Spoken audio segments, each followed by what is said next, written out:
चलो जी बच्चों, good evening. कैसे हैं आप सब? होप आप सब बहुत अच्छे होंगे। मैं बता दूं, मैं भी बहुत अच्छा हूं। भैया लास्ट सेशन में हमने 1 से लेकर 5 तक क्वेश्चन करे थे और साथ में हमने क्वेश्चन नंबर 9 भी करा था। आज की कहानी हमें क्वेश्चन नंबर 6 से आगे बढ़ानी है, बट उसे करने से पहले मैं ना आपको एक चीज बताता हूँ मिड पॉइंट को लेकर। आओ, आप लिखो मिड पॉइंट। एक बात बताओ, आपने लास्ट सेशन में मेरे संग क्वेश्चन ये देखे थे जिसमें एक लाइन बनाई थी मैंने, जैसे ये ए और ये बी, और यहां पर मैं कोई सी पॉइंट बता रहा था कि भैया वो उसे एम रेशियो एन में बांट रहा है। किस में बांट रहा है? एम रेशियो एन में। अगर मैं कहूं कि जो ये सी है ये इक्वल रेशियो में बांट रहा है, इक्वल रेशियो का मतलब क्या होगा भैया? 1:1। यानी कि मैं कहना चाहता हूं A C is equal to क्या हो जाएगा? C B. और अब यहां पर मान लो कि यहां पर कोई भी वैल्यू रख लो, 2,3, यहां पर मैं रख रहा हूं 4,6, और फिर मैं आपसे सी के कोऑर्डिनेट पूछूं। अब फॉर्मूला कौन सा लगाओगे? वही वाला। एक्स के लिए क्या फॉर्मूला लगाओगे आप बताना? एम और डिवाइड बाय, ये फॉर्मूला लगाना चाह रहा। एम कितना है आपका? 1। तो 1 को किससे मल्टीप्लाई करोगे आप? 4 से। फिर भैया 1 को किससे मल्टीप्लाई करोगे? 2 से। नीचे कितना आएगा? 2। भैया एक्स की वैल्यू क्या आएगी आप बताना चाह रहा? 4 + 2 डिवाइड बाय 2, यानी कि 3 वैल्यू आ रही है। अब मैं आपको क्या कह रहा हूँ ना, आप सेम वाई भी निकालोगे। ये देखो मिड पॉइंट के लिए ना एक सिंपल फॉर्मूला बन सकता है आपका। बताऊं क्या? देखो एक बात बताओ, यहाँ पर एम की वैल्यू क्या थी जरा मुझे बताना? एन की वैल्यू क्या आती है मुझे जरा बताना? 1। तो भैया जरा वैल्यू पुट कर दो एम और एन की। एम और एन की वैल्यू पुट करोगे तो एक्स की वैल्यू कैसे निकलेगी जरा देखना? x2 + x1 divide by 2। भैया मैं बोल सकता हूँ ना, मैंने एम और एन की वैल्यू डाल दी यहाँ पर, x2 + x1 divide by 2। Same मैं y के लिए भी क्या करूंगा यहाँ पर? y2 + y1 divide by 2। मतलब आपको क्या लिख के रखना है, ये मैंने समझा तो दिया है आपको, बट आपको लिख के रखना है for mid point, for mid point या फिर फॉर इक्वल रेशियो। आपको फॉर्मूला लिखना है x के लिए x2 + x1 divide by 2, y के लिए y2 + y1 डिवाइड बाय 2। बच्चों बताओ ये मैं क्यों कर रहा हूँ? क्योंकि m और n की वैल्यू क्या हो रही है? सिंपल यहाँ पर 1:1 हो रही है। अब एक काम करो, क्वेश्चन नंबर 6 पढ़ो आप लोग, क्योंकि उसका यहाँ पर यूज होगा। क्वेश्चन नंबर 6 में क्या रखा है? इफ ये 4 वर्टिसेस दे रखे हैं आपको, are the vertices of parallelogram, ये आपको वर्टिसेस दे रखे हैं पैरेललोग्राम के, टेकन इन ऑर्डर, इसी ऑर्डर में लेंगे हम लोग। फाइंड एक्स और वाई, आपको एक्स और वाई की वैल्यू बतानी है। एक काम करो, आंसर टू क्वेश्चन नंबर 6, जल्दी से मुझे वैल्यू बताओ। मैं इसको ए मान रहा हूँ, इसको बी मान रहा हूँ, इसको सी मान रहा हूँ, मुझे इसको डी मान रहा हूँ। वैल्यू बता दो मुझे ए की प्लीज। 1,2, 4,y, x,6, 3,5। भैया ये कर सकते हैं। अब एक बात बताओ, आप लोग कहो तो मैं यहाँ पर इसको और इसको, इसके डायगोनल बना लूं।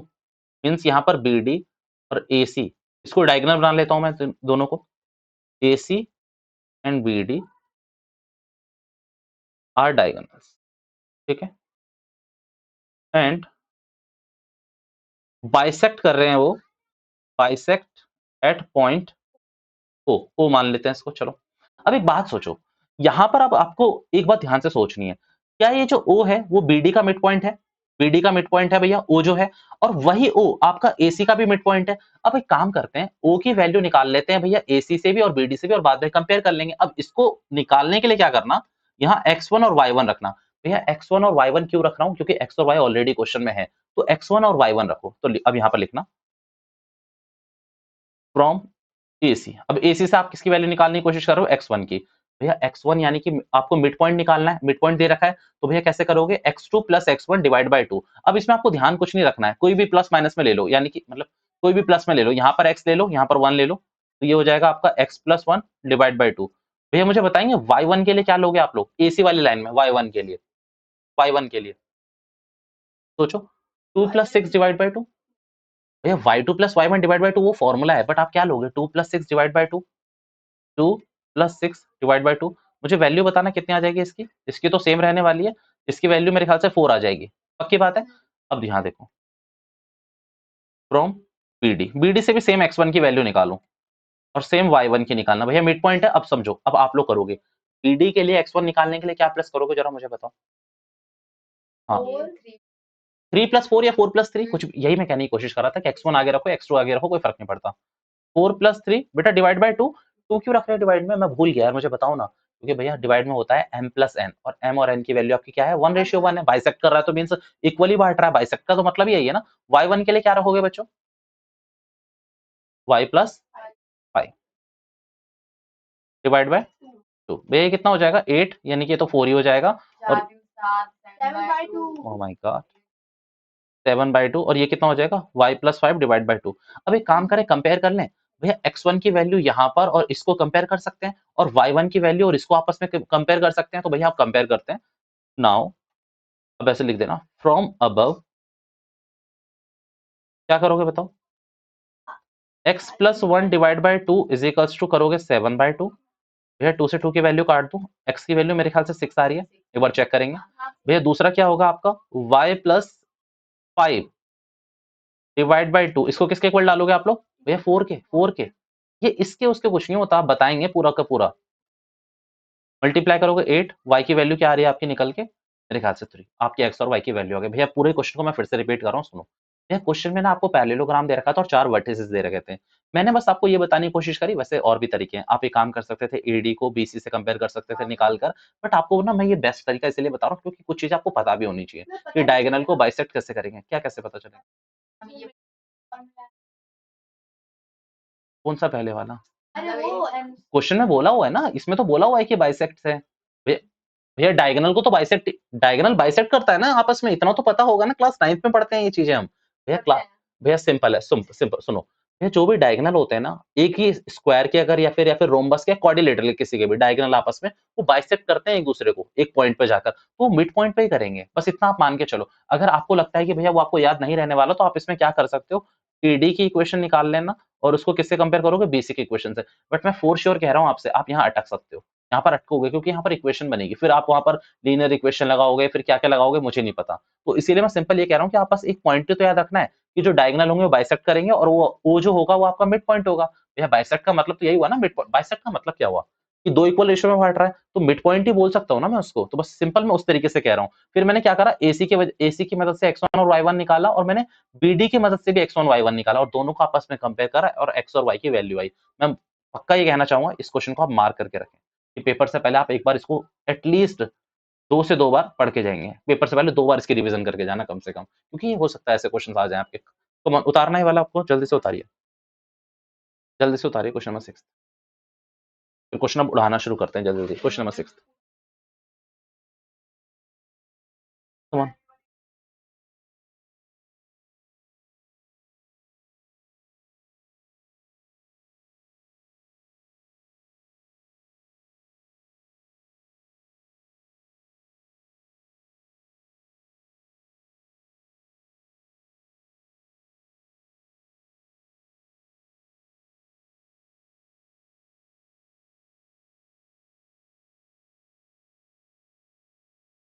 AC and AD are diagonal and bisect at point O। आपको अगर याद रखना ही है ना और आपको समझ नहीं आ रहा, तो आप इसके बगल में लिख के रख सकते हो, सो O is the midpoint of AC and BD। AC और BD का मिड पॉइंट है, बस आप ऐसा लिख के रख लो।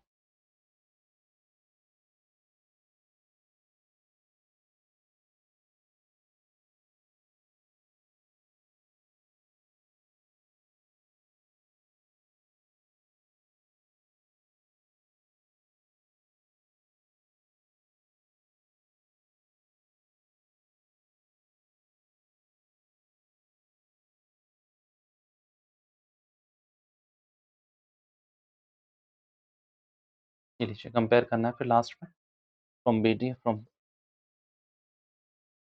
above।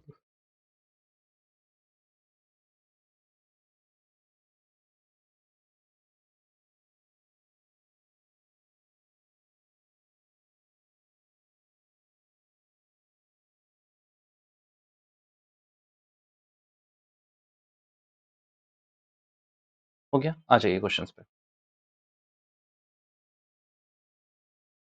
भैया क्वेश्चन नंबर 5th 4th ये तो हम लास्ट क्लास में कर चुके थे, 6th आज करा। कम ऑन, अब back to the point. Question number 7 देखते हैं, कराया तो नहीं था ना मैंने। From the coordinates of point A where A B is the diameter of a circle, वो सेंटर इज दिस एंड, मतलब दोबारा से मैं भूल गया। Find the coordinates of a point A where A B is the diameter, A B आपका diameter है, of a circle, वो centre is this end B is the this point. भैया मैं बताता हूँ इस पूरे क्वेश्चन को आपको एक्सप्लेन करके, आइए जरा।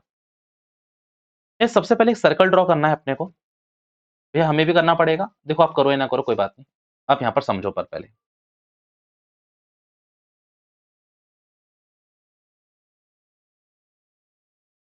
चलिए, क्वेश्चन क्या कह रहा है, ए और बी आपका डायमीटर है, क्वेश्चन ऐसा कह रहा है, और ओ आपका एक सेंटर भी बताया हुआ है इसमें, पक्की बात है।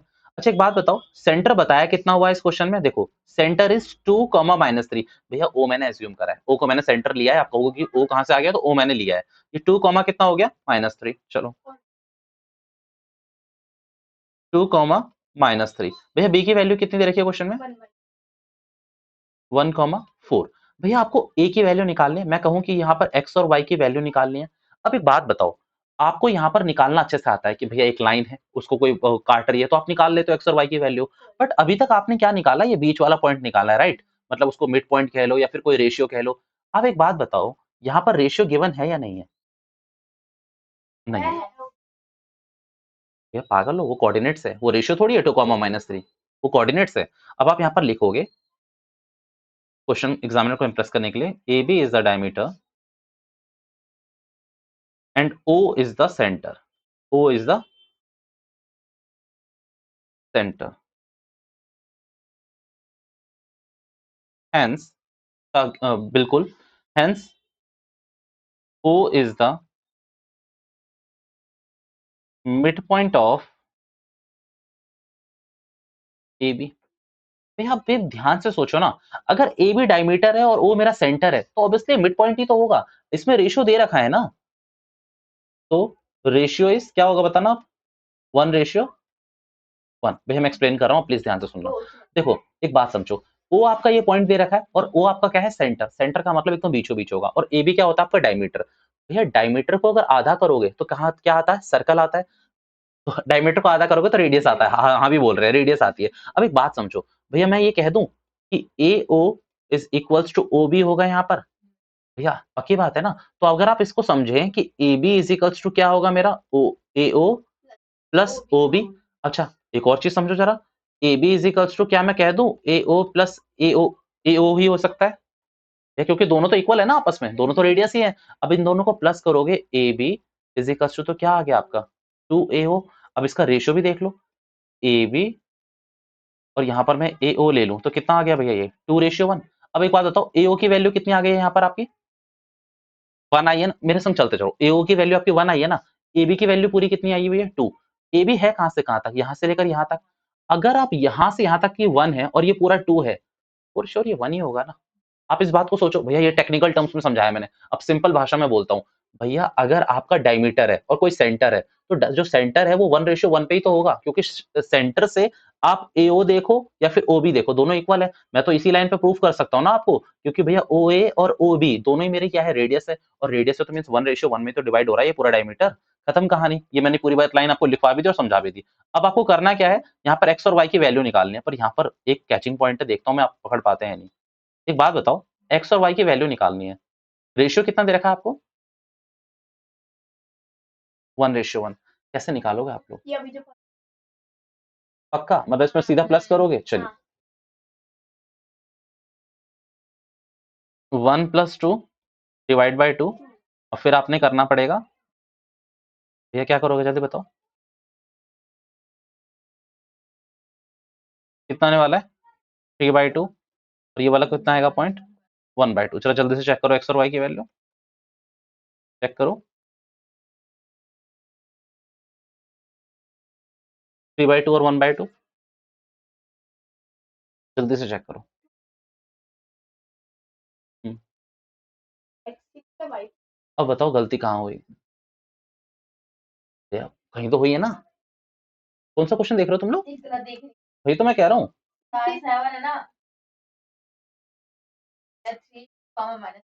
3 क्वेश्चन नंबर, मैं 7th करा रहा हूँ, 7th। हाँ 7.2 का 7th। 3 अब एक बात बताओ, एक बात सोचना, ये इंटरनल डिवीजन है या एक्सटर्नल डिवीजन है। अच्छा अब आपने इसमें देखो गलती क्या करी है, वो आप मैं समझ नहीं पा रहा। आप एक बात सोचो, एक्सटर्नल तो चलो मैं मान रहा हूँ, इसमें मत मानो आप लोग, बट आप लोगों ने जो फॉर्मूला लगाया है, मतलब आप लोगों ने बड़े मजे से फॉर्मूला लगवा भी दिया, मैंने बोला भी था कैचिंग पॉइंट आप पकड़ पाते हो नहीं। आप सबने बोला x1 + x2 डिवाइड बाय 2 कर दो भैया आ जाएगा आंसर, मैंने भी वही करा, बिल्कुल वही करा। अब एक बात समझो गधो, वो तो इस पॉइंट के लिए था ना, मतलब तुम लोग, मैं यही देखना चाहता हूँ कि क्या टेंशन है तुम लोगों की क्लास में, गधो। ये रहा, कहाँ गया मेरा, अभी मैंने लाइन बनाई थी ना, ये रही। ये मैंने बनाया था ना। अरे वो तो इसके लिए था ना आंसर एक्स और वाई, ये तो दे रखा है ऑलरेडी क्वेश्चन में, ये तो दे रखा है ऑलरेडी क्वेश्चन में, ये देखो ना 2 -3 ये तो दे रखा है। आप इसका फॉर्मूला ही लगा रहे हो सीधा, आप इसी का फॉर्मूला लगा रहे हो, और अगर लगा ही रहे हो तो गलत तरीके से लगा रहे हो मैं कहूंगा। भैया ये बिल्कुल गलत तरीका है, और आंसर भी आप लोगों ने देख लिया। पहले कोई कह रहा था सही आंसर है, गलत आंसर है, मैंने कहा सही आ गया तो मैं क्या बोलूंगा यार, मैंने कहा फिर तो इनको बोल ही नहीं सकता कि गलत हो गया ये। भैया ध्यान से सुनो, आपको x का फॉर्मूला बताया गया था x1 plus x2 divide by 2, या फिर आप यूं कह लीजिए mx2 nx1 m plus n, ये इन दो में से कोई फॉर्मूला लगता है? गधो यहाँ पर जो x और y की वैल्यू है वो ये होती है, x की वैल्यू यहाँ पर 2 गिवन है, y की वैल्यू यहाँ पर -3 गिवन है। अपने को क्या गिवन नहीं है, ये गिवन नहीं है। मीन्स मैं कहूँ कि इस क्वेश्चन में अगर इस हिसाब से देखूं तो या तो x1 गिवन नहीं है या x2 गिवन नहीं है इस क्वेश्चन के हिसाब से, इसके हिसाब से। बट इसके हिसाब से बोलूं तो भैया x1 और y1 गिवन नहीं है, x1 और y1 गिवन नहीं, क्योंकि इधर वाले पॉइंट को तो x1 और y1 ही लेते हो ना, तो x1 और y1 गिवन नहीं है, आप ये मान के चलो। तो यहाँ पर x की वैल्यू वही रखो जो यहाँ पर दे रखी है, कितनी 2, यही रखो 2। चलो नीचे तो 2 ही आएगा। x1 की वैल्यू क्या दे रखी है भैया, x1 की वैल्यू कितनी दे रखी है, x2 की वैल्यू कितनी रखोगे आप लोग, 1 1। चलो 4 -1, x की वैल्यू कितनी आई, कितनी आई? नहीं मैंने सॉल्व खुद करा था, बट आप लोगों ने बोला था ना x1 plus x2 divide by 2, तो वही तो मैं मेरे को चेक करना था। तो ये कितनी वैल्यू आ गई, x की वैल्यू 3, y की वैल्यू जरा चेक चेक करते हैं, y1 plus y2 divide by 3। सिर्फ आंसर देखने से काम नहीं चलता ना मैथ्स में। चलिए y की वैल्यू कितनी लिखनी है पहले ये बताओ, y की वैल्यू यहाँ पर कितनी लिखनी है, -3 -3 -3 मैंने लिखी। भैया y1 की वैल्यू तो y रहने वाली है, y2 की वैल्यू चेक कर लेते हैं। y2 की वैल्यू कितनी है, 4 डिवाइड बाई 2 कितनी हो जाएगी भैया y की वैल्यू, 3 को 2 से करोगे तो कितना हो गया, -6, और ये इधर मैं करूंगा तो मेरे ख्याल से -4, तो y की वैल्यू कितनी आ गई आपकी, -10। तो भैया x, y की वैल्यू 3, -10 है। भैया देखो, अब प्लीज अब गलती मत करना, ध्यान से सुन लो। भैया जो वो डिवाइड कर रहा होता है ना, उस कोऑर्डिनेट की वैल्यू x और y से निकलती है, उसके लिए फॉर्मूला दे रखा है। बट इस वाले क्वेश्चन में वो फॉर्मूला लग ही नहीं सकता था, क्योंकि वो वाले तो आपको रेशियो भी गिवन है और पॉइंट्स भी गिवन है। देखो मैंने इससे पहले क्या बताया था, कई बार आपको रेशियो गिवन होगा तो पॉइंट गिवन नहीं होगा, पॉइंट गिवन होगा तो रेशियो गिवन नहीं होगा। भैया जो रेशियो गिवन नहीं होगा तो मैंने बोला था ना कि रेशियो 1 मान के चलना है, लास्ट क्लास में कराया था मैंने आपको। और भैया दूसरे वाले में अगर मान लीजिए रेशियो गिवन है तो कोऑर्डिनेट्स तो आप आराम से निकाल लोगे फॉर्मूले से, mx2 plus nx1 divide by m plus n। भैया दूसरा मैंने आज की क्लास में क्या बताया कि अगर मिड पॉइंट है तो m और n की वैल्यू हटा दो, 1 और 1 डाल दो, तो फॉर्मूला क्या बनेगा, x1 plus x2 divide by 2। अब यहाँ पर ये सर्कल है वो तो आप समझ गए, पर एक बात समझो, आप क्या करते हो, इस 2 को निकालने के लिए फॉर्मूला डालो और तब इसकी वैल्यू निकल के आएगी, तब इसकी वैल्यू निकल के आएगी। तो इसको कहाँ पुट करना है आपको, बीच में इसी तरह पुट करना पड़ेगा। आप फॉर्मूला चेंज नहीं कर सकते ना कि जहां भी आप x देखोगे आप यही फॉर्मूला लगा दोगे, वो उसी पॉइंट के लिए है जो डिवाइड कर रहा है, जो डिवाइड कर रहा है उसके लिए फॉर्मूला लगाना है आपको, राइट है? अब याद रहेगा नहीं पूरा का पूरा, कम ऑन जल्दी सब इसको उतार के रखिए। क्वेश्चन नंबर कौन सा है, 7। मैं तो पता है एक बार को डर गया था कि तुम लोगों ने इसका सही आंसर कैसे निकाल दिया। और एक बात बताओ, मैंने तुम लोगों को बोला था ना कि यहाँ पर एक कैचिंग पॉइंट है, बट तुम लोग समझ ही नहीं थे। मतलब हाँ, x1 plus x2 divide by 2, बस वही लगाओ सीधा। फिर एग्जामिनर नंबर काटता, तुम लोग कहते हो नंबर कट गए हमारे। और अभी मतलब इतने समझदार लोग कह रहे हैं आप ही ने तो पूरा सॉल्व करा, अरे फॉर्मूला तो आप लोगों ने बताया ना, कैचिंग पॉइंट बता नहीं रहे हो, कह रहे हो आप नहीं सॉल्व करा। हाँ सही बात है, मेरे स्टूडेंट तो क्या करें। जल्दी से उतारिए question number 7।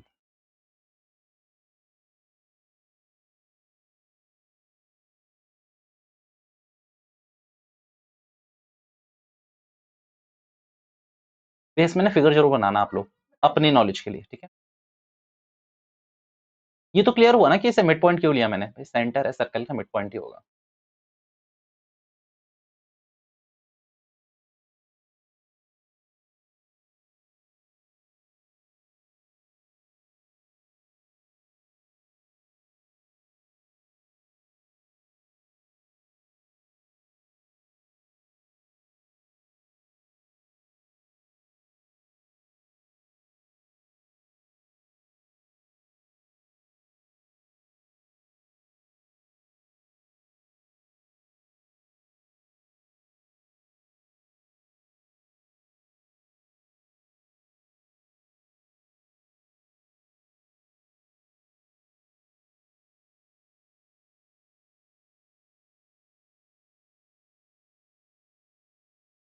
Come on, y की वैल्यू निकालो, y1 प्लस y2।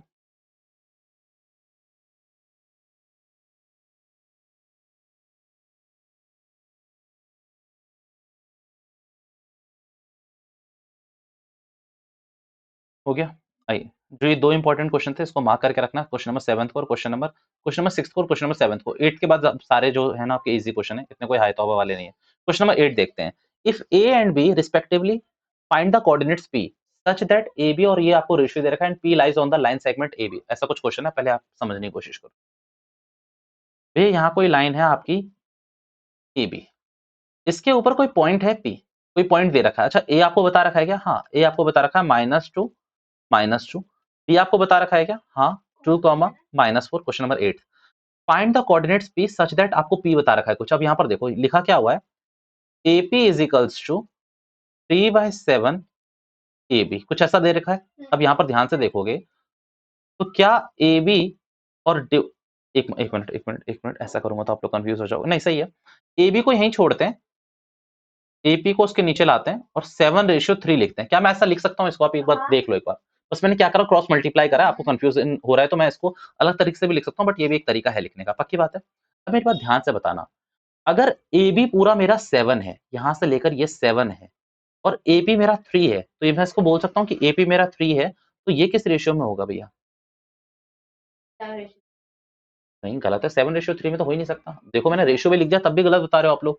देखो भैया, ए बी अगर मेरा 7 है और एपी मेरा 3 है, तो मैंने एपी यहाँ पर ऑलरेडी 3 लिख दिया। ये मेरा ए, चलो मैं पी को ऊपर एक काम करूं, मैं पी को यहाँ लिख दूं, ठीक है। अब ये बताओ, एपी मेरा 3 है और ये पूरा 7 है, तो भैया पी भी मेरा 4 ही होगा ना, 4 ही होगा। अगर आपको ऐसे लिखना है तो समझ आता है। अब मैं टेक्निकल पकड़ना शुरू करता हूँ। देखो, एबी को कैसे लिख सकता हूँ मैं बताना चाह रहा। एपी प्लस पीबी लिख सकता हूँ मैं, और यहाँ पर एपी तो है ही है, 7/3। अब बच्चों प्लीज ध्यान से देखना, अगर ऊपर वाले को मैं देख सॉल्व करूं, A P plus P B is equals to 7, क्या आपको एपी की वैल्यू पता है? हाँ, 3। तो भैया इधर अगर ले जाओगे तो पीबी की वैल्यू कितनी आएगी? देखो 4 ही तो आएगी। ये देखो, जैसा आसानी से समझ सकते हो ना मैथ्स को, उतना आसानी से समझ लो। इसकी टेक्निकलिटी में फंसते चले जाओगे ना तो जिंदगी भर फंसते चले जाओगे। तो ये इसके टेक्निकल पॉइंट्स है। और ऊपर वाला एकदम नॉर्मली हो गया हमारा, कि अगर ए बी पूरा 7 है और ए पी 3 है, तो पी भी हमारा 4 ही होगा बच्चों। पी भी हमारा 4 ही होगा। आप सोचो ना क्या होगा। ठीक है, आपने ये कर लिया। अब इसके बाद समझना कि 3/4 आपका क्या है, आपका डिवाइडेड रेशियो है। जो एम रेशियो एन होता है ना, वो है आपका। अब आपको पी के कोऑर्डिनेट्स बताने, तो पी के कोऑर्डिनेट्स निकालने में मेरे को लगता नहीं ज्यादा टाइम लगेगा। भैया 3 को किससे मल्टीप्लाई करोगे? इधर वाले से। और 4 को किससे करोगे? इधर वाले से। हो जाएगा ना मेरे ख्याल से। एक्स कॉमा वाई निकालना है इसमें, पी के कोऑर्डिनेट्स निकालने हैं इसमें आपको। वही निकालना है ना? हाँ, P lies on the line segment A B, आपको पी के कोऑर्डिनेट्स निकालने हैं। ठीक है, डाउट है इसमें? वो एक्स और वाई, एक्स और वाई, आपको एक्स और वाई की वैल्यू निकालनी है। जी, कौन सा वाला? mx2 plus nx1 divide by m plus n, ये आपको फॉर्मूला लगाना है। भैया ये 3/4 आपकी m और n की वैल्यू आई है। एग्जामिनर इसमें आपको बेवकूफ बनाने की कोशिश कर रहा है कि m/n बच्चे पकड़ पाते नहीं पकड़ पाते। आप एग्जाम में क्या करोगे? 3/7 लेके भगना शुरू कर दोगे, गलत हो जाएगा। भैया 7 पूरी लाइन का दे रखा है, तो जब इसका 3 दे रखा है तो उसका ऑब्वियसली 4 ही होगा, जो रिमेनिंग पोर्शन है। डन है ये मेरे ख्याल से। क्वेश्चन नंबर 8 तभी हिंट पे उतार लेना। क्वेश्चन नंबर 9 आपका हो चुका है। क्वेश्चन नंबर 10 मैं आपको बता रहा हूँ, लास्ट क्वेश्चन है, फिर इसके बाद हम इस वीडियो को ऑफ करके 7.3 करेंगे आज ही की आज ही। नालायको, find the area of a rhombus if vertices are this. भैया रोम्बस के आपको वर्टिक्स दे रखे हैं। ये क्वेश्चन मैं करूंगा नहीं, आप लोगों को करना है। A B, sorry, C D. हाँ, रोम्बस के डायगोनल्स एरिया में काम आते हैं, वर्टिसेस तो होते ही होते हैं। तो अभी एक बात बताऊं भैया, रोम्बस आपको इसमें प्रूफ प्रूफ कुछ नहीं करना है, वो 7.1 में कर चुके हो। रोम्बस का सिंपल फॉर्मूला लिखा हुआ है 1/2 प्रोडक्ट ऑफ इट्स डायगोनल। यानी कि अगर इस वाले क्वेश्चन की बात करूं और ए बी सी डी आप मान रहे हो, तो 1/2 आप रखोगे, क्या करोगे साथ साथ? ए सी इंटू बी डी। अब एक बात बताओ, आप ए सी निकालोगे कैसे और आप बी डी निकालोगे कैसे? मैं आपसे ये सुनना चाहता हूँ, प्लीज आप थोड़ा सा ध्यान दो इसमें।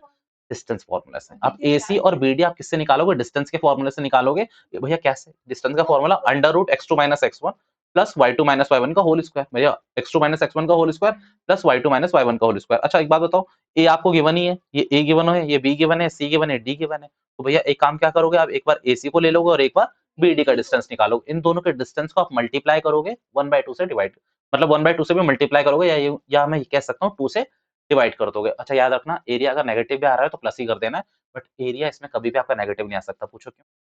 तो डिस्टेंस तो आप पहले ही निकाल रहे हो ना, तो डिस्टेंस भी पॉजिटिव ही आएगा फॉर श्योर। नेगेटिव आंसर आया तो भी पॉजिटिव। भैया एरिया अगर आप किसी चीज का निकाल रहे हो ना और आंसर एरिया में नेगेटिव आ रहा है तो आपको पॉजिटिव ही लिखना होता है। अभी मैं ऐसा क्वेश्चन कराऊंगा आपको 7.3 में, तो आपको उसमें पूरा ऐसे ही देखने को मिलेगा आप लोगों को। चलिए कम ऑन इसको उतार के रखिए जल्दी। आज के लिए इतना ही रखते हैं, जिसको ये उतारना उतार लीजिए। This all for now, thank you so much for your time.